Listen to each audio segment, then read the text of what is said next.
റംസാനിലൂടെ എന്ന പരിപാടിയിലേക്ക് എല്ലാ പ്രിയപ്പെട്ട പ്രേക്ഷകർക്കും സ്വാഗതം. വ്യത്യസ്തമായിട്ടുള്ള എപ്പിസോഡുകൾ, വ്യത്യസ്തമായിട്ടുള്ള അഭിപ്രായങ്ങൾ, അനുഭവങ്ങൾ, അറിവുകളെല്ലാം നമ്മൾ കേട്ടുകഴിഞ്ഞു. ഇന്ന് നമ്മളോടൊപ്പം ചേരുന്നത് വാഴക്കാട് അറബി കോളേജിലെ അസിസ്റ്റന്റ് പ്രൊഫസർ ഡോക്ടർ IP അബ്ദുസലാമാണ്. ഏതായാലും നമുക്ക് അദ്ദേഹത്തെ നമ്മുടെ പ്രോഗ്രാമിലേക്ക് കൂട്ടിക്കൊണ്ടു. അസ്സലാമു അലൈക്കും. നമ്മുടെ ഇന്നത്തെ ചർച്ച ചെയ്യപ്പെടാൻ വേണ്ടി പോകുന്ന വിഷയം പ്രവാചകനും ജീവിത സന്ദേശം.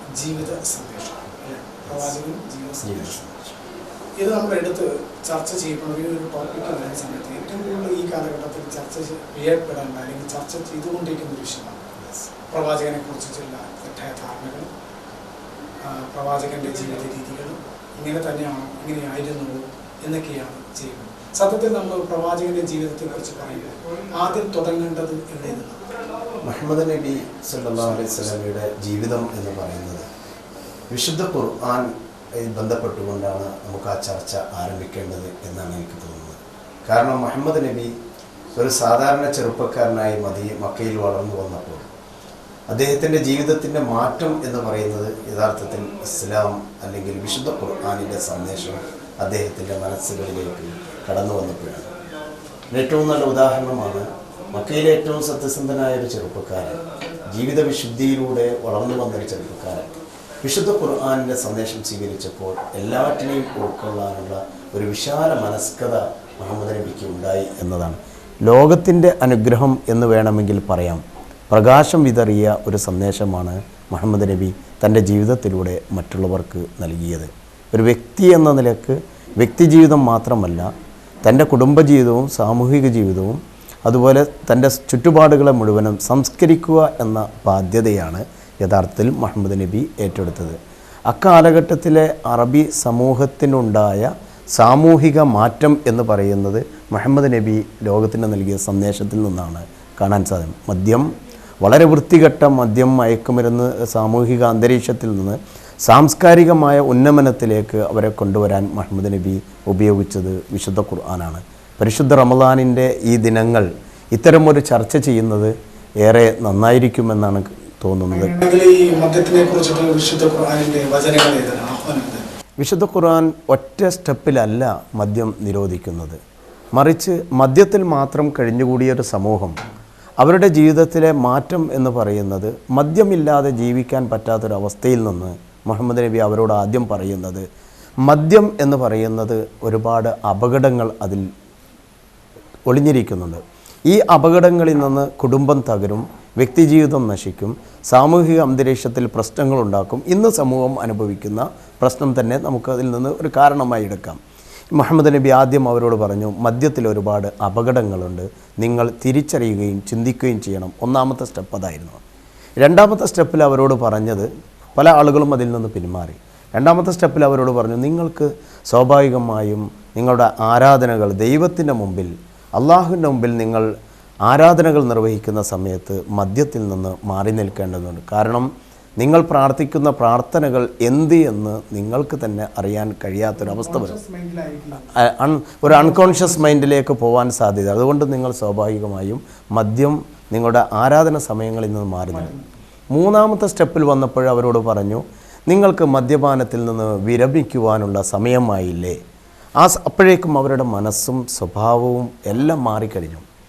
അവരുടെ ചിന്തകളിൽ തന്നെ മദ്യത്തിൽ നിന്നുള്ളൊരു മാറ്റം വന്നു. അപ്പോഴാണ് അവർ പറഞ്ഞു, ഫന്തഹിന യാ റസൂലല്ലാ, അള്ളാഹുവിൻ്റെ പ്രവാചകരെ, ഞങ്ങൾ മദ്യത്തിൽ നിന്ന് പൂർണ്ണമായി ഇതാ പിന്മാറിക്കഴിഞ്ഞു, ഇനി ഞങ്ങൾ മദ്യപിക്കുകയില്ല. മദ്യത്തിൻ്റെ അബ്കാരി കോൺട്രാക്ടർമാരായ അവരുടെ മദ്യത്തിൻ്റെ ഷാപ്പുകൾ അടച്ചുപൂട്ടുകയും എല്ലാ മദ്യത്തിൻ്റെ അവരുടെ മുമ്പിലുണ്ടായിരുന്ന മദ്യത്തിൻ്റെ കപ്പുകൾ മുഴുവൻ തച്ചുടച്ച് പുതിയൊരു സാംസ്കാരിക മുന്നേറ്റമാണ് അവരിലുണ്ടായത്. അതിനുശേഷമാണ് അറബി സമൂഹത്തിൽ ഒരുപാട് മാറ്റം എന്ന് ചരിത്രത്തിൽ കാണുവാൻ സാധിക്കും. മദ്യം അവരുടെ ജീവിതത്തിൽ നിന്ന് മാറിയപ്പോൾ അവരുടെ കുടുംബത്തിൽ സമാധാന അന്തരീക്ഷം സൃഷ്ടിക്കപ്പെട്ടു. അതുപോലെ തന്നെ സാമൂഹിക പ്രശ്നങ്ങൾ സൃഷ്ടിച്ച സമൂഹത്തിൽ നിന്ന് സാമൂഹിക ഐക്യവും സ്നേഹവും രൂപപ്പെട്ടു കഴിഞ്ഞു. അതുപോലെ തന്നെ മാതാപിതാക്കളും മക്കളും തമ്മിലുള്ള അകൽച്ചകളിൽ നിന്ന് മാറ്റമുണ്ടായി. എല്ലായിടത്തും ഒരു മാറ്റത്തിന് കാരണമായത് മുഹമ്മദ് നബിയുടെ ഈ ഇടപെടലാണ് എന്ന് തിരിച്ചറിയാൻ പറ്റും. സമീപനത്തിൻ്റെ ഭാഗമായിരുന്നു.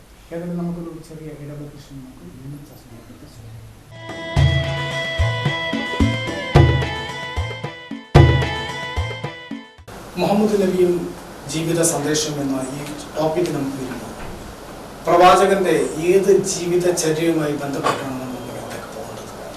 മുഹമ്മദ് നബി ലോകത്തിന് നൽകിയ സന്ദേശം ഒരു നല്ല കുടുംബ ജീവിതം, നല്ലൊരു വ്യക്തി ജീവിതം, നല്ലൊരു സാമൂഹിക ജീവിതം, ഇത് ലോകത്തിൻ്റെ ഒരു മാതൃകയായി അവതരിപ്പിക്കാൻ മുഹമ്മദ് നബിക്ക് കഴിഞ്ഞു എന്നതാണ് അദ്ദേഹത്തിൻ്റെ ജീവചരിത്രങ്ങൾ പരിശോധിക്കുമ്പോൾ കാണുവാൻ സാധിക്കുന്നത്.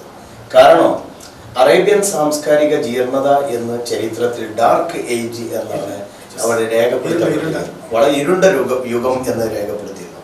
ആ യുഗത്തിൽ നിന്ന് മാറിയിട്ട് ലോകത്തിന് ഏറ്റവും വലിയ മാതൃകയുള്ള വ്യക്തിത്വങ്ങളെ വളർത്തിയെടുത്തത് മുഹമ്മദ് നബിയുടെ വ്യക്തി ജീവിതത്തിലൂടെയാണ് എന്ന് കാണുവാൻ സാധിക്കും. അതിൻ്റെ ഏറ്റവും നല്ല പ്രത്യേകതയാണ് മുഹമ്മദ് നബി ഒരു പിതാവായിരുന്നു, മുഹമ്മദ് നബി ഒരു മകനായിരുന്നു, മുഹമ്മദ് നബി അതേ രൂപത്തിൽ തന്നെ ഒരു സാമൂഹിക പ്രവർത്തകനായിരുന്നു, ഒരു നേതാവായിരുന്നു, ഒരു യുദ്ധത്തിന് നേതൃത്വം വഹിച്ചിട്ടുണ്ട്, അതുപോലെ തന്നെ ഒരു ഭരണ നേതൃത്വത്തിൽ പങ്കുവഹിച്ചിട്ടുണ്ട്.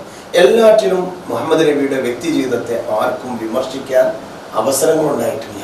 അതുകൊണ്ടാണ് ആ കാലഘട്ടത്തിൽ മുഹമ്മദ് നബിയെ കുറിച്ച് പറഞ്ഞത് അൽ അമീൻ, വിശ്വസ്തൻ എന്ന പ്രത്യേക നാമം അദ്ദേഹത്തിന് ലഭിക്കാൻ തന്നെ കാരണം അറേബ്യൻ സമൂഹത്തിലെ എല്ലാ സ്വഭാവ നല്ല ഗുണങ്ങളും സ്വീകരിക്കാൻ അദ്ദേഹത്തിന് കഴിഞ്ഞു. മുഹമ്മദ് നബി ഒരിക്കൽ പറഞ്ഞു, വിശ്വസ്തതയാണ് എൻ്റെ ഭണ്ഡാരം എന്ന് പറഞ്ഞു. ഞാൻ ആരെയും ചതിക്കാറില്ല, ഞാൻ ആരെയും വഞ്ചിക്കാറില്ല, എനിക്ക് ഒന്നിനോടും വിയോജിപ്പില്ല, ഞാൻ എല്ലാ നന്മകളും ഉൾക്കൊള്ളുന്നവനാണ്. എൻ്റെ ജീവിതത്തിൽ എനിക്ക് അപകടകരമായ തിന്മകൾ മുഴുവൻ ഞാൻ മാറ്റി നിർത്തുന്നു. വിശ്വസ്തത, ഞാൻ ആരെയും വിശ്വസിക്കുന്നു. അതുകൊണ്ടാണ് നബി മരിക്കുന്ന സമയത്ത് നബിയുടെ പടയങ്കി പണയം വെച്ചിരിക്കുന്നത് ജൂതന്റെ കൈവശമായിരുന്നു. അതൊരു വിശ്വസ്തതയുടെ ഭാഗമാണ്. തൻ്റെ പടയങ്കി പണയം വെച്ച് ജൂതൻ എന്ന് പറയുന്നത് ഇസ്ലാമിന്റെ ഒരു പക്ഷേ അന്നത്തെ ശത്രുക്കളുടെ ഭാഗത്തു നിന്നാണ് നിൽക്കുന്നത്. പക്ഷേ മുഹമ്മദ് നബി അദ്ദേഹത്തെ ഉൾക്കൊള്ളുകയാണ്. അതുമാത്രമല്ല, അറബികളായ മുഴുവൻ ആളുകളും അന്നത്തെ മുശ്രിക്കുകൾ, ജൂതന്മാർ, ക്രിസ്ത്യാനികൾ, മതമുള്ളവരും ഇല്ലാത്തവരും ഒക്കെ മുഹമ്മദ് നബിയുടെ സത്യസന്ധതയിൽ പൂർണ്ണമായി ഉൾക്കൊള്ളും. അതുകൊണ്ടാണ് വിശ്വസ്തതയാണ് എൻ്റെ ജീവിതത്തിൻ്റെ ഭണ്ഡാരം എന്ന് നബി പറഞ്ഞിരുന്നത്. അതുപോലെ ഒരിക്കൽ പറഞ്ഞു, എൻ്റെ വസ്ത്രം എന്ന് പറയുന്നത് ക്ഷമയാണ് എന്ന് പറഞ്ഞു. എൻ്റെ ജീവിതത്തിൻ്റെ വസ്ത്രം എന്ന് പറയുന്നത് ക്ഷമയാണ്. ഞാനൊരു പക്ഷേ എൻ്റെ ജീവിതത്തിൽ എന്ത് പ്രശ്നങ്ങൾ പ്രയാസങ്ങൾ വന്നാലും ക്ഷമിക്കാനുള്ള കരുത്ത് എനിക്കുണ്ട്. നബിയെ പീഡിപ്പിച്ച ആളുകളുണ്ട്, നബിയുടെ ശരീരത്തിലേക്ക് ചവറുകൾ വലിച്ചെറിഞ്ഞ ആളുകളുണ്ട്. ആ സമയത്ത് പോലും മുഹമ്മദ് നബി പറഞ്ഞത്, ഒരിക്കലും എനിക്ക് അവരോട് യാതൊരു പ്രതികാരവുമില്ല. നബിയെ കൊല്ലാൻ ശ്രമിച്ച ആളുകളോട് നബി പറഞ്ഞു, ലാ തസ്രിബ അലൈക്കുമുൽ യൗം ഇദ്ഹബു അൻതും മുത്തലഖ, നിങ്ങളോട് എനിക്ക് പ്രതികാരമില്ല, നിങ്ങൾക്ക് ഇഷ്ടമുള്ളതുപോലെ ജീവിക്കാം. എന്നെ ഉപദ്രവിച്ച ആളുകളോട് എനിക്ക് പ്രതികാരമില്ല. പ്രതികാരമില്ലാത്ത ഒരു സമീപനമാണ് മുഹമ്മദ് നബിയുടെ ജീവിതം. അതുകൊണ്ടാണ് നബിയുടെ ശത്രുക്കൾ പോലും മിത്രങ്ങളായി തിരിച്ചു വന്നത് എന്നാണ്. ക്ഷമയാവുന്നൊരു വസ്ത്രം, എല്ലാം സഹിക്കാനുള്ള കരുത്ത്. അതൊരു പക്ഷേ കുടുംബത്തിൽ നിന്ന് ബഹിഷ്കരണങ്ങൾ വന്നിട്ടുണ്ട്, നാട്ടിൽ നിന്ന് പുറത്താക്കിയിട്ടുണ്ട്, സ്വന്തം സ്വത്തും തറവാടുമൊക്കെ മറ്റുള്ളവർ കൊള്ളയടിച്ചിട്ടുണ്ട്. പക്ഷെ അവരോടൊക്കെ നബിയുടെ സമീപനം സാരമില്ല, മനുഷ്യന്റെ ജീവിതത്തിലെ തെറ്റുകൾ അവർക്ക് ഞാനിതാ വിട്ടുവീഴ്ച ചെയ്യുന്നു എന്ന് പറയുകയാണ്. അപ്പൊ നബിയുടെ വസ്ത്രം എന്ന് പറയുന്ന ക്ഷമയാണ്. യഥാർത്ഥത്തിൽ ഒരു ഭൗതിക വസ്ത്രത്തിന് അപ്പുറത്ത് ഒരു ആത്മീയ വസ്ത്രം നബി ധരിച്ചിരുന്നു എന്നാണ് ഈ സന്ദേശത്തിൽ നിന്ന് ബോധ്യപ്പെടുന്നത്. തീർച്ചയായിട്ടും നമ്മൾ ഇത് കാര്യം പറയുമ്പോൾ ക്ഷമയുടെ ഒരു വസ്ത്രമായിരുന്നു പ്രവാചകൻ എന്ന് പറയുന്നതപ്പോൾ തന്നെ പലപ്പോഴും നമ്മളുടെ സമൂഹത്തിൽ ചിത്രീകരിച്ചു വരുന്നത് ഒരു വിദ്വേഷ ആള് എന്ന നിലക്കാണ്. എന്തുകൊണ്ടാണ് സമൂഹത്തിൽ ഇങ്ങനെ ഒരു ചിത്രീകരണം വരാനുള്ള സാധ്യത ഉണ്ടായിട്ടുള്ളത്? മുഹമ്മദ് നബിയെ കുറിച്ച് ഒരു വിദ്വേഷത്തിന്റെ വക്താവ് എന്ന് സാധാരണ പ്രചരിപ്പിക്കാറുണ്ടെങ്കിലും നബിയുടെ ജീവിതത്തിൽ നിന്നൊരു ചരിത്രം നമുക്ക് വീണ്ടെടുക്കാം. നബിയുടെ അടുക്കലൂടെ ഒരിക്കലും ഒരു മനുഷ്യന്റെ മൃതശരീരവുമായി കുറെ ആളുകൾ കടന്നു പോകുന്നുണ്ട്. ആ മൃതശരീരം ഒരു ജൂതൻ്റെതായിരുന്നു. നബി അവിടെ ആ മൃതശരീരം മയ്യത്ത് കണ്ടപ്പോൾ ഉടനെ എഴുന്നേറ്റ് നിന്ന് ബഹുമാനിച്ചു. അപ്പൊ നബിയുടെ കൂട്ടത്തിലുള്ള അനുചരന്മാർ ചോദിച്ചു, നബിയെ അതൊരു ജൂതൻ്റെതല്ലേ, ഇസ്ലാമിന്റെ ശത്രുവിൻ്റെതല്ലേ, നിങ്ങൾ എന്തിനാണ് അതിനെ ബഹുമാനിക്കുന്നത്? നബിയുടെ ഉടനെയുള്ള പ്രതികരണം ഇതായിരുന്നു, അലൈസത്തി ഇൻസാന, അതൊരു മനുഷ്യനല്ലേ. ഒരു മൃതശരീരത്തെ പോലും ബഹുമാനിക്കുന്ന സമീപനമാണ് മുഹമ്മദ് നബി സ്വീകരിച്ചത്. അത് മാത്രമല്ല, നബി തൻ്റെ കൂട്ടത്തിൽ ജീവിച്ച എല്ലാവരോടും ഒരേ സമീപനം, ഒരേ നിലപാടാണ് സ്വീകരിച്ചത്.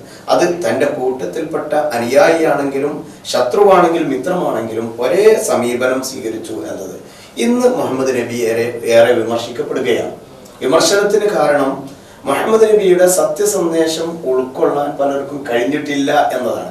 നബിയുടെ സന്ദേശം ഉൾക്കൊള്ളണമെങ്കിൽ അത് വിശുദ്ധ ഖുർആനിൽ നിന്നാണ്. ഖുർആൻ പറഞ്ഞു, വഇന്നക ലഅലാ ഖുലുഖിൻ അദീം, നീ ഏറ്റവും നല്ല ഒരു സ്വഭാവത്തിന്റെ ഉടമയാണ്.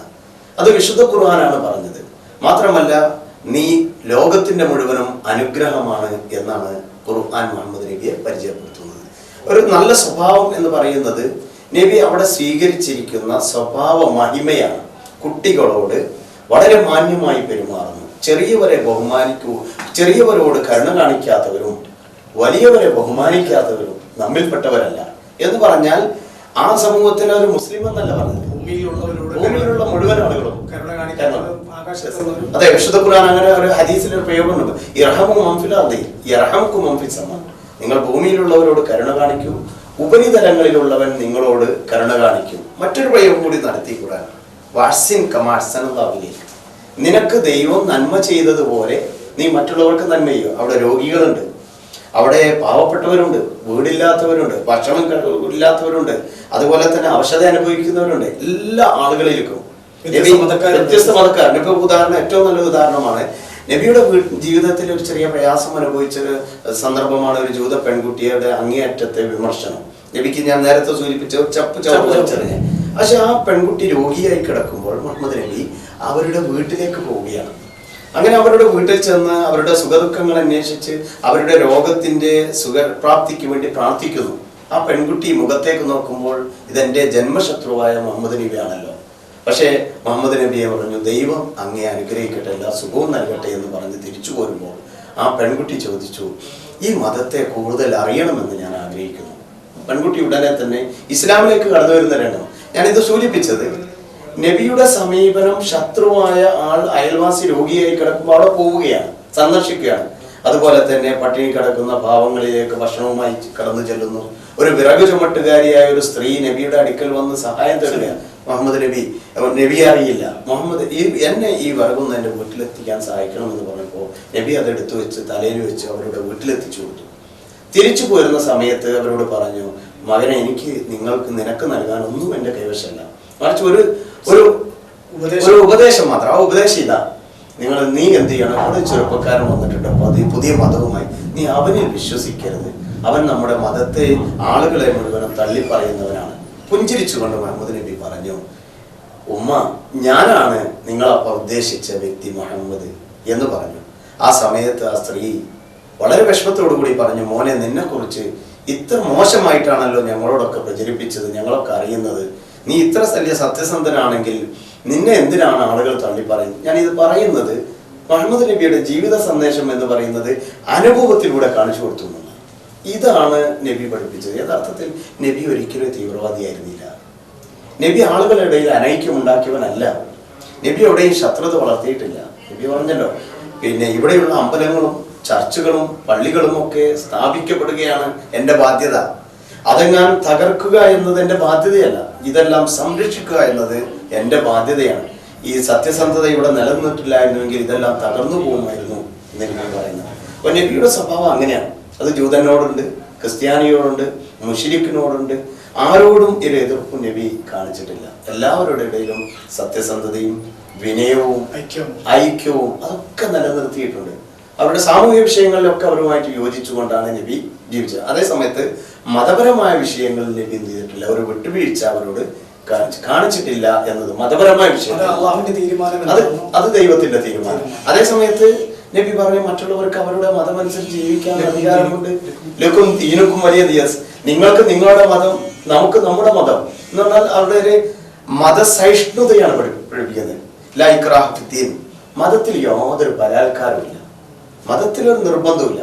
നിങ്ങൾക്ക് വേണമെങ്കിൽ വമൻ ശാഅ ഫൽയുമിൻ വമൻ ശാഅ ഫൽയക്ഫുർ, ഇവിടെ ഉള്ളവർക്ക് വിശ്വസിക്കാം, ഇല്ലാത്തവർക്ക് തള്ളിക്കളയാം. വേണ്ട ആളുകൾ ഉൾക്കൊള്ളുക, ഇല്ലാത്തവർ ഇത് തള്ളിക്കളയാം. ഇവിടെ മതത്തിൽ യാതൊരു നിർബന്ധവുമില്ല. പല ആളുകളും പറയും മതം വളർന്നത്, ഇസ്ലാം വളർന്നത് വാളുകൊണ്ടാണ്. നബിയെ കുറിച്ച് അങ്ങനെ ഒരു വിമർശനമുണ്ട് ഇസ്ലാമിനെ കുറിച്ച്. ഒരിക്കലും മുഹമ്മദ് നബി കൊണ്ടുവന്ന ഇസ്ലാമിക സന്ദേശം വാളുകൊണ്ടോ ശത്രുത കൊണ്ടോ അല്ല പ്രചരിച്ചത് എന്ന് ചരിത്രത്തിൽ നിന്ന് കാണാൻ സാധിക്കും. അതാണ് നബിയുടെ ജീവിതം എന്ന് പറയുന്നത്. ഒരിക്കൽ നബിയുടെ അടുക്കൽ ഒരു സംഘം ആളുകൾ വരികയാണ്. ഞങ്ങൾക്ക് ഇസ്ലാമിനെ കുറിച്ച് അറിയാം. അപ്പോൾ ഉടനെ തന്നെ നബി പറഞ്ഞു ഇസ്ലാമിനെ കുറിച്ച് പഠിച്ചോളൂ. അവർ പള്ളിയിൽ വന്നു. അപ്പോൾ അവർ പറഞ്ഞു ഞങ്ങൾക്ക് നമസ്കരിക്കാനുള്ള സമയം, ഞങ്ങളുടെ പ്രാർത്ഥനാ സമയമാണ്, ക്രിസ്ത്യാനികളാണ്. അപ്പോൾ നബി അവരോട് പറഞ്ഞു നിങ്ങൾ ഇവിടെ വെച്ച് നമസ്കരിക്കുക, ഞങ്ങളുടെ പള്ളിയിൽ, മദീനത്തെ പള്ളിയിൽ വെച്ച് നിങ്ങൾ നമസ്കരിക്കുക. അപ്പൊ അവർ ചോദിച്ചു എങ്ങനെ ഞങ്ങൾ ഈ പള്ളിയിൽ വെച്ച് നമസ്കരിക്കുന്നത് മുസ്ലിങ്ങൾ? അപ്പോൾ പറഞ്ഞു ഈ പള്ളി എല്ലാവരുടേതുമാണ്. അതൊരു സഹിഷ്ണുതയാണ്. കാരണം സ്വന്തം ആരാധനാലയം മറ്റുള്ളവർക്ക് വേണ്ടി തുറന്നു കൊടുത്തൊരു സമീപനം മുഹമ്മദ് നബിയുടെ ജീവിതത്തിൽ. അങ്ങനത്തെ മുഹമ്മദ് നബി എങ്ങനെ ഒരു ശത്രുവായി മാറുക അല്ലെങ്കിൽ ഒരു മതവിരോധിയായി മാറുക എന്ന് മനസ്സിലാവുന്നില്ല. ഒരൊറ്റ മതത്തെയും മുഹമ്മദ് നബി തള്ളി പറഞ്ഞിട്ടില്ല. നബി പറഞ്ഞു താരോ ഇലാക്കൈമത്തിൻ സബായും ബൈനനാ ബൈനം, നിങ്ങൾ വരൂ, നമ്മൾക്ക് എല്ലാവർക്കും ഐക്യപ്പെടാവുന്ന ഒരു സന്ദേശത്തിലേക്ക് നമുക്ക് കൂടിയിരിക്കാം എന്നാണ് നബി പറഞ്ഞത്. അപ്പൊ ഇതിൽ നിന്ന് മനസ്സിലാവുന്നത് മുഹമ്മദ് നബി ജീവിതം കൊണ്ട് തന്നെ എന്ത് ചെയ്തിട്ടുണ്ട്, മറ്റുള്ളവർക്ക് മാതൃകയായി കാണിച്ചു കൊടുക്കുകയും ആ വ്യക്തിത്വമാണ് ഇസ്ലാം ലോകത്ത് വളർന്നു പന്തലിക്കാൻ കാരണമായി ചെയ്തത്. ഏതായാലും നമുക്ക് വീണ്ടും ഒരു ഇടവേളയ്ക്ക് ശേഷം നമുക്ക് ചർച്ചയിലേക്ക് തിരിച്ചു വരാം. നമ്മുടെ ഇടവേള കഴിഞ്ഞ് വീണ്ടും തിരിച്ചെത്തിയിരിക്കുകയാണ്. ചർച്ചകളുടെ വീണ്ടും നമുക്ക് ഈ കാലഘട്ടത്തിൽ ഏറ്റവും ഇടത്ത കാലത്ത് വരെ ഏറ്റവും കൂടുതൽ ചർച്ച ചെയ്യാനുള്ള കാര്യങ്ങൾ വിവാദമായിട്ടുള്ള വിപ്ലവം തന്നെ ഉണ്ടാക്കപ്പെട്ട ഒരു വിഷയമാണ് പോളിഗാമി. ബഹുഭാരിത്വം എന്ന് പറഞ്ഞിട്ട് ഒരുപാട് വിഷയങ്ങളുണ്ടായിട്ടുണ്ട്. സത്യത്തിൽ ഇസ്ലാമിൻ്റെ ശരിയായ രീതിയിൽ എന്താണ് ഈ പോളിഗാമി, ഈ ബഹുഭാരിത്വം എങ്ങനെയാണ് ഈ പ്രവാചകന്റെ സന്ദേശം, പ്രവാചകൻ പഠിപ്പിച്ചു തന്ന മാതൃക? കുടുംബ ജീവിതം എന്ന് പറയുന്നത് ഇസ്ലാം വളരെ സത്യസന്ധമായ ലോകത്ത് അവതരിപ്പിച്ച വിജയിപ്പിച്ചെടുത്തൊരു സന്ദേശമാണ്. നല്ലൊരു കുടുംബ ജീവിതം എന്ന് പറയുന്നത് കുടുംബ ജീവിതത്തിൽ ഏറ്റവും പ്രധാനമായി വൈവാഹിക ജീവിതമാണ്. ആ വൈവാഹിക ജീവിതത്തിനെ കുറിച്ച് ഖുർആനിന്റെ സമീപനമാണ് നിങ്ങൾക്ക് വേണമെങ്കിൽ വിവാഹം ചെയ്യാം. അത് സന്യാസ ജീവിതം ഇസ്ലാമിലില്ല. ഒരു മനുഷ്യൻ സന്യാസിയായി വിവാഹം ചെയ്യാതെ കുടുംബമില്ലാതെ ജീവിക്കുന്നത് കഴിയാത്ത ഒരാളാണെങ്കിൽ മാത്രമേ അയാൾക്ക് അനുവാദം നൽകുന്നുള്ളൂ. നിങ്ങൾ വിവാഹം ചെയ്യേണ്ടതില്ല. അദ്ദേഹത്തെ സംബന്ധിച്ച് വ്രതമനുഷ്ഠിക്കാനാണ് അദ്ദേഹത്തോട് ഇസ്ലാം പറഞ്ഞത്. അയാൾ നോമ്പുകാലത്തും അല്ലാത്ത സമയത്തും അയാൾ വ്രതമനുഷ്ഠിച്ച് ക്ഷമയൊക്കുക. കാരണം ജീവിതത്തിൽ അത് ചെയ്യാൻ പറ്റാത്ത മാനസികമായ രോഗങ്ങൾ പോലുള്ള പ്രശ്നങ്ങൾ വരുന്ന, എന്നാലും ഒരു മനുഷ്യന്റെ അങ്ങേ അറ്റത്തെ ജീവിതത്തിൽ പ്രധാനം എന്ന് പറയുന്നത് വിവാഹ ജീവിതമാണ്. ഇസ്ലാം അങ്ങനെ തന്നെ പഠിപ്പിക്കുന്നു. പക്ഷേ ഇന്ന് ഇസ്ലാമിന് ഏറ്റവും വലിയ വിമർശനം ഇന്ന് നേരിട്ടുകൊണ്ടിരിക്കുന്ന ഒരു വിഷയമാണ് ഈ ബഹുഭാര്യത്വം എന്ന് പറയുന്നത്. ഇസ്ലാം തോന്നിയതുപോലെ വിവാഹം ചെയ്യാനും എവിടെ പോയി കല്യാണം കഴിക്കാനും അതുപോലെ തന്നെ വേണ്ടത് രൂപത്തിൽ അത് ഒഴിവാക്കാനുമുള്ള ഉപേക്ഷിക്കുവാനുമുള്ള സ്വാതന്ത്ര്യം നൽകിയ മതമാണ് ഇസ്ലാം എന്ന് പല ആളുകളും പറയാറുണ്ട്. സത്യത്തിൽ ഇസ്ലാമിലെ വിശുദ്ധ ഖുർആനിന്റെ ഇതിന്റെ അടിസ്ഥാന രേഖ എന്ന് മുഹമ്മദ് നബിയുടെ ജീവിത സന്ദേശം എന്ന് നിൽക്കുക അങ്ങനെ ഒരു സംഭവം കാണാൻ സാധ്യമല്ല. ഖുർആൻ പറഞ്ഞു നിങ്ങൾ വിവാഹം ചെയ്യുക, വേണമെങ്കിൽ മസ്ന വസുലാസ വറുബഅ, നിങ്ങൾക്ക് 2, 3, 4 വരെ കല്യാണം കഴിക്കാം. പക്ഷേ അല്ലാ തഅദിലു ഫവാഹിദ, 4 വിവാഹം ചെയ്യുന്ന ഒരാൾക്ക് നീതി പുലർത്താൻ കഴിയുന്നില്ല എങ്കിൽ ഒരൊറ്റ വിവാഹത്തിൽ അവസാനിപ്പിക്കേണ്ടതാണ് എന്ന് ഖുർആൻ അസന്നിഗ്ധമായി പ്രഖ്യാപിച്ചതാണ്. രണ്ടാമത്തെ വിവാഹം ചെയ്യണമെങ്കിൽ ജീവിതത്തിൽ അത്ര വലിയ ആവശ്യങ്ങൾ വരേണ്ടതുണ്ട്. ഞാൻ മനസ്സിലാക്കുന്നത് വിശുദ്ധ ഖുർആനിന്റെ ഈ സന്ദേശത്തിൽ നിന്ന് ഉൾക്കൊള്ളാൻ കഴിയുന്ന സന്ദേശം കാര്യം, ഒരു വിവാഹം ചെയ്ത് ആ വിവാഹത്തിൽ രോഗമാകുന്നു, ഭാര്യയ്ക്ക് രോഗമാകുന്നു, അവർക്ക് പ്രസവിക്കാനുള്ള കഴിവില്ല, അല്ലെങ്കിൽ ഇദ്ദേഹത്തെ വളർത്തി കൊണ്ടുനടക്കാനുള്ള കഴിവ്, കുടുംബം നന്നായി മുന്നോട്ട് കൊണ്ടുപോകാനുള്ള കഴിവ് പ്രാപ്തിയില്ല എങ്കിൽ അത്തരമൊരു സാഹചര്യത്തിൽ രണ്ടാമതൊരു വിവാഹം ചെയ്യാൻ ഒരിക്കലുമില്ല. ആദ്യത്തെ ഭാര്യയെ ഉപേക്ഷിച്ചുകൊണ്ടല്ല, മറിച്ച് അവരുടെ സമ്മതവും അവരുടെ സംതൃപ്തിയും മാത്രമല്ല, നബി എന്നെ ജീവിതത്തിലെ മാതൃക കാണിച്ചു. ഒരേ രൂപത്തിൽ തൻ്റെ 4 ഭാര്യമാർ നിലനിൽക്കുമ്പോൾ 6, 7 ഭാര്യമാർ നബിക്കുണ്ട്. വിവിധ സാഹചര്യങ്ങൾ നബി കല്യാണം കഴിച്ചു. അതിന് വേറെ സാഹചര്യങ്ങൾ ഞാൻ പറയാം. പക്ഷേ നബി വിവാഹം ചെയ്യുമ്പോൾ ആദ്യത്തെ ഭാര്യയുടെ ഓരോരുത്തർക്കും സമയവും ദിവസങ്ങളും നബി ഡിവൈഡ് ചെയ്തിരുന്നു. ഒരു ഭാര്യയെ അവഗണിച്ചുകൊണ്ട് തള്ളിക്കളഞ്ഞുകൊണ്ട് അവരെ ഒഴിവാക്കിയിട്ടല്ല നബി എന്ത് ചെയ്യുന്നത്, മറ്റൊരു ഭാര്യയെ. ഇസ്ലാം അങ്ങനെ തന്നെ. നീതി പുലർത്തുക എന്ന് പറയുന്നത് അത് മനുഷ്യന്റെ ശാരീരിക ബന്ധങ്ങളിലുണ്ട്, അവരുടെ ഭക്ഷണമുണ്ട്, അവർക്ക് സമാധാനം നൽകുന്നതുണ്ട്, അവരുടെ ജീവിതത്തിലെ സ്വസ്ഥതയുണ്ട്. എല്ലാറ്റിലും നീതി പുലർത്താനാണ് ഇസ്ലാം ആവശ്യം. അങ്ങനെ നീതി പുലർത്താൻ കഴിയുന്നില്ല എങ്കിൽ നിങ്ങൾ ഒരൊറ്റ ഭാര്യയെ മാത്രം സ്വീകരിച്ചുകൊണ്ട് അതിൽ നിലനിൽക്കണമെന്ന് അല്ല തഅദിലു ഫവാഹിദ, നിങ്ങൾക്ക് അതാണ് ഏറ്റവും ഉത്തമം എന്നാണ് ഖുർആൻ പറയുന്നത്. പക്ഷെ ഇന്നൊരു വിമർശനം, ഇസ്ലാം തോന്നിയതുപോലെ വിവാഹം ചെയ്യാൻ ആർക്കും അനുവാദം കൊടുത്തിട്ടുണ്ട്. ആദ്യ ഭാര്യയെ അവഗണിച്ചുകൊണ്ട് രണ്ടാമത്തെ ഭാര്യയെ കല്യാണം കഴിക്കുക, അവരെ ഒഴിവാക്കിക്കൊണ്ട് കല്യാണം കഴിക്കുന്നത് ശരിയല്ല. ഞാൻ ചർച്ചയിലേക്ക് വരാം. നമ്മുടെ ശരിക്കും ഇത് പറയുമ്പോൾ തന്നെ നമുക്ക് അള്ളാഹു ഇഷ്ടപ്പെട്ട കാര്യത്തിൽ ഏറ്റവും വെറുക്കപ്പെടുന്ന ഒരു പ്രക്രിയയാണല്ലോ ഈ തലാഖ്. അത് നബിയുടെ വാക്കുകളിൽ തന്നെയുണ്ട്. ഈ ഭൂമിയിൽ പല കാര്യങ്ങളും ദൈവത്തിന് അള്ളാഹുവിന് ഇഷ്ടമില്ലാത്ത പല കാര്യങ്ങളും. വിവാഹമോചനം എന്ന് പറയുന്നത് അള്ളാഹു അങ്ങേയറ്റം വെറുത്തൊരു കർമ്മമാണ്. ഒരു സ്ത്രീയെ അന്യായമായി വിവാഹമോചനം നടത്തുന്നത് ഇസ്ലാം ഒരിക്കലും ഇഷ്ടപ്പെടുന്നില്ല. ഇസ്ലാം പൂർണ്ണമായിട്ടും ഒരു സ്ത്രീയുടെ സംരക്ഷണം, വിവാഹത്തെക്കുറിച്ച് പറഞ്ഞെടുത്ത് പറഞ്ഞു മീതാക്കൻ വലീദ, ഉറപ്പേറിയ ഒരു ഉത്തരവാദിത്തമാണ്, ഒരു ഉടമ്പടിയാണ് മനുഷ്യൻ സ്വീകരിക്കുന്നത്. ആ ഉടമ്പടി ഒരിക്കലും പൊട്ടിപ്പോകരുത് എന്നാണ്. അപ്പോൾ ആ നിലക്ക് തന്നെ ഒരു സ്ത്രീയുടെ പൂർണ്ണ സംരക്ഷണം ഏറ്റെടുത്തുകൊണ്ടാണ് മുന്നോട്ട് പോകേണ്ടത്. അതല്ലാതെ ത്വലാഖ് അങ്ങേ അറ്റത്തൊരവസ്ഥയിലാണ്. ത്വലാഖ് ചെല്ലാൻ ഇസ്ലാം ഒരിക്കലും ഇഷ്ടപ്പെടുന്നില്ല. പിന്നെ ഗുരുതരമായ തെറ്റും അവഗണനയും അതുപോലെ തന്നെ ഉത്തരവാദിത്തങ്ങളിൽ നിന്ന് പിന്നോട്ട് മാറി അനുസരണക്കേടും കാണിക്കുമ്പോൾ മാത്രമാണ്. അതിന് 2-3 സ്റ്റെപ്പുകളുണ്ട്. ആദ്യത്തെ സ്റ്റെപ്പിൽ ഘട്ടം. ഒന്നാമത്തെ സ്റ്റെപ്പിൽ അവൾ ഉപദേശിക്കണമെന്നാണ്. ഒരു സ്ത്രീ പുരുഷന്റെ താല്പര്യങ്ങൾ സംരക്ഷിക്കാതെ മാറി നിൽക്കുമെന്ന് ഉപദേശിക്കാം. രണ്ടാമത്തെ ഘട്ടത്തില് ഉപദേശം കഴിഞ്ഞാൽ പിന്നീട് അവരിൽ നിന്ന് ഒരേ കിടപ്പറയിൽ നിന്ന് അങ്ങോട്ടും ഇങ്ങോട്ടും മാറി നിന്ന് അവർ കിടക്കണം. ഒരു ബെഡിൽ തന്നെ അങ്ങോട്ടും ഇങ്ങോട്ടും തിരിഞ്ഞു കിടക്കണമെന്നാണ്. മൂന്നാമത്തെ സ്റ്റെപ്പ് സൈക്കോളജിക്കൽ മാത്രമാണ്. ഈ ഒരു അകൽച്ച വരുമ്പോൾ സ്വാഭാവികമായി ഒന്നിച്ച് ജീവിച്ച ആളുകൾ മാനസികമായ ഐക്യം രൂപപ്പെടുത്താനാണ് യഥാർത്ഥത്തിൽ. മൂന്നാമത്തെ സ്റ്റെപ്പിൽ അവരോട് പറയുന്നത്, നിങ്ങൾ ഇതൊന്നും പറഞ്ഞു കേൾക്കുന്നില്ല എങ്കിൽ അനുസരണക്കേടുകൾ അവരെ വേണമെങ്കിൽ നിങ്ങൾക്കൊന്ന് പ്രഹരിക്കുന്നത്. പ്രഹരണം എന്ന് പറയുന്നത് അത് വേദനിപ്പിക്കാനല്ല, മറിച്ച് തെറ്റാണെന്ന് അവരെ ബോധ്യപ്പെടുത്തേണ്ട ഉത്തരവാദിത്വം നിങ്ങൾക്കുണ്ട്. നാലാമത്തെ സ്റ്റെപ്പിലും നിങ്ങൾ വേണമെങ്കിൽ അവരുടെ ബന്ധുക്കളുമായി കൂടിയിരുന്ന് ചർച്ച ചെയ്ത് ഇത് മുന്നോട്ട് കൊണ്ടുപോകാനുള്ള അങ്ങേയറ്റത്തെ മാർഗം അന്വേഷിക്കണമെന്ന് പറഞ്ഞു. അതും കഴിഞ്ഞിട്ടില്ല എങ്കിലാണ് നിങ്ങൾ അവരിൽ നിന്ന് മാറി അവരെ നിങ്ങൾക്ക് വിവാഹമോചനം ചെയ്യണം. പക്ഷെ വിവാഹമോചനം ചെയ്താൽ തന്നെ അത് പൂർണ്ണമാവുന്നില്ല. ഒന്നാം ഘട്ടത്തിലാണ്. വീണ്ടും അയാൾക്ക് മനസ്താപമുണ്ട് എങ്കിൽ അവൾക്കും മനസ്താപമുണ്ടെങ്കിൽ തിരിച്ചെടുക്കാം. അതുപോലെ തന്നെ രണ്ടാമതും അങ്ങനെ അവസരം കൊടുക്കും. ഇതേ പ്രോസസ്സറൊക്കെ വീണ്ടും തുടരുകയാണെങ്കിൽ രണ്ടാം സ്റ്റെപ്പിലും അങ്ങനെ അനുവദിക്കും. മൂന്നാമത്തെ സ്റ്റെപ്പിൽ മാത്രമേ 3 ത്വലാഖും അവസാനിക്കുന്നത്.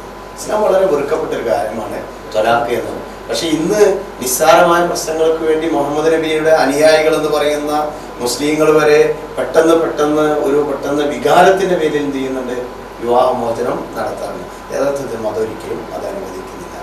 ഒരുപാട് വിവാഹമോചിതരെ ഏറ്റെടുത്ത ഉത്തരവാദിത്തമാണ് ഇസ്ലാമിലുള്ളത്. വിധവകളെ സംരക്ഷിക്കുക എന്നത് ഇസ്ലാം വളരെ പുണ്യകരമായി. മുഹമ്മദ് നബി ചില സ്ത്രീകളെ വിവാഹം ചെയ്തത് വിധവകളെയാണ്. പ്രസവിക്കാൻ കഴിയാത്ത, ഒരിക്കലും ഒരു നിലക്കും ഒരു ലൈംഗിക സുഖം പോലും ആസ്വദിക്കാൻ കഴിയാത്ത പ്രായത്തിലുള്ള സ്ത്രീകളെ പോലും നബി ഏറ്റെടുക്കും. അവിടെ ഉത്തരവാദിത്തം ആ സ്ത്രീയുടെ ബാധ്യത ഏറ്റെടുക്കുകയാണ്, അവരുടെ സംരക്ഷണം. അങ്ങനെയാണ് നബി ചില വിവാഹങ്ങൾ ചെയ്തതായിട്ട് കാണാൻ സാധിക്കുന്ന ചരിത്രത്തിൽ. അപ്പോൾ വിവാഹം എന്ന് പറയുന്നത് ഇസ്ലാമിന്റെ ഏറ്റവും നല്ലൊരു സങ്കല്പം. ആ സങ്കല്പം വിജയിപ്പിച്ചെടുത്ത് കാണിച്ചു തന്നതാണ് മുഹമ്മദ് നബി. പിന്നെ നബിയെ കുറിച്ചൊരു ആരോപണം കൂടിയുണ്ട്.